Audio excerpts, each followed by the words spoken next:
백악관과 민주당 지도부가 당초 약속대로 협상을 타결할 것인지 아니면 도널드 트럼프 대통령이 의회 승인 없이 일방적인 행정조치를 취할 것인지 갈림길을 맞고 있습니다. 연일 협상을 벌여온 백악관과 민주당 지도부가 6일에는 막바지 심야 협상에 돌입해 이번 주말 타결 여부를 단판짓고 있습니다.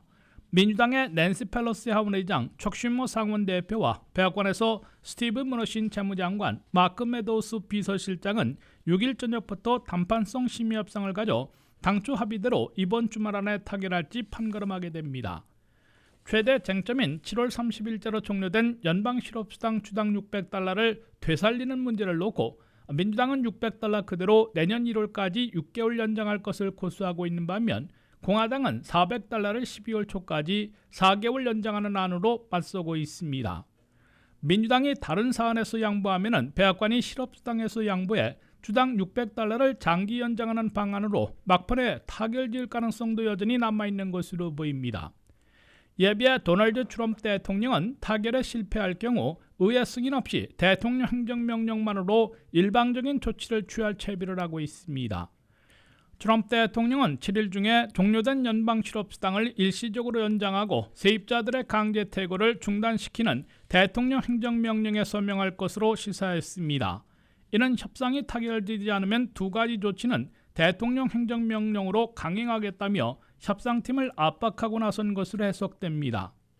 백악관은 2조 2천억 달러 규모의 코로나 구호 패키지인 케어스 액트로 배정된 각 부처 긴급자금 중에 쓰지 않은 예산을 파악해 연방 실업수당을 되살려 지급하는 데 전용할 준비를 해온 것으로 미 언론들은 전했습니다.